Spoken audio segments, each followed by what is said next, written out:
Have you ever sat down at your sewing machine and you just feel completely and utterly uninspired? It doesn't matter how much coffee you drink or how many motivational YouTube videos you watch, you just don't know how to get your sojo back. I've been there.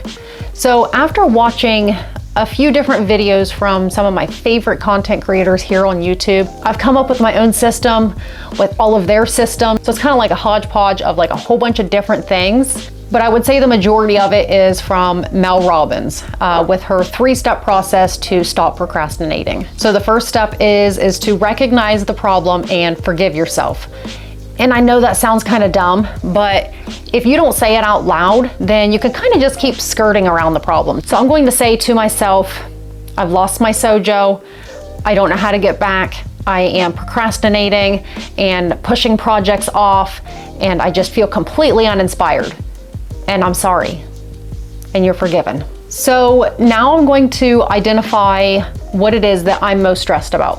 So for me, my quilt room's a mess. And although sometimes my creative process, all the time, it leads to a pretty big mess, if I don't stay on top of it and clean every time before I leave the room, when I come back in, it just hurts a little, like just makes me a little more uninspired every time. So that's like the big one for me. Another one is my hands have been hurting really bad.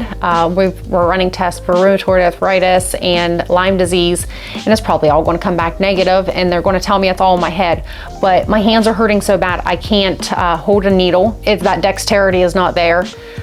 Can't line up fabric to put it through the sewing machine. There's something wrong. And like the third thing that is getting in the way of my creative process and my sewing is it's summer break, and I want to be spending all the time I can with my kids and creating memories. And then the third step is just to count down 5, 4, 3, 2, 1 and get started. My big project of getting me out of the slump that I'm in, or the sewing slump. Maybe a better word would be sewing burnout. I have this pattern that I'm working on.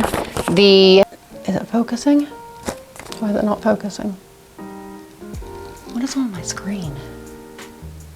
Anyways, it's the Nebula quilt kit from Ellie the Quilter over at Mojave Farms. Absolutely love her stuff. And she's actually, see, my hands just don't work right. She's actually getting ready to start another quilt along. I think it starts August 1st. So head on over and grab your pattern and join in on quilt along. Sometimes quilt alongs are enough to push me over the edge to just jumping right back into sewing. After we've went through that whole process, then what I do is I'm going to clean up my quilting room. I'm going to hang all my rulers back up where they belong. I'm going to try to halfway organize my fabric. It's okay if it's a mess, just as long as it's a clean mess, I guess.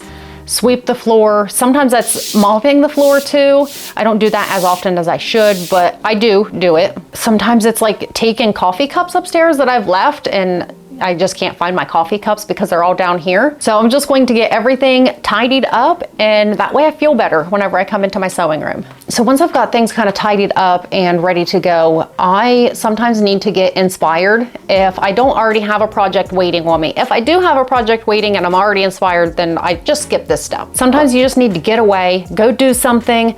For me, that is to go to one of my local quilt shops, or maybe even a quilt shop that's a bit further out that I don't typically get to go to. And just today I went to a quilting expo up in Northeast Ohio, which kind of leads me into another thing that you can do to get your sojo back is to buy something new. I would say that our spouses and significant others are not going to agree with this, and do not blame me because I didn't tell you to do it. I'm just recommending a new quilt pattern, some new fabric, some new tools or notions, something to just kind of re-inspire you. So I picked up the Ergo cutter from Martelli. And like, I already have the Grace True Cut system, but I'm still finding that my hands just aren't working with this.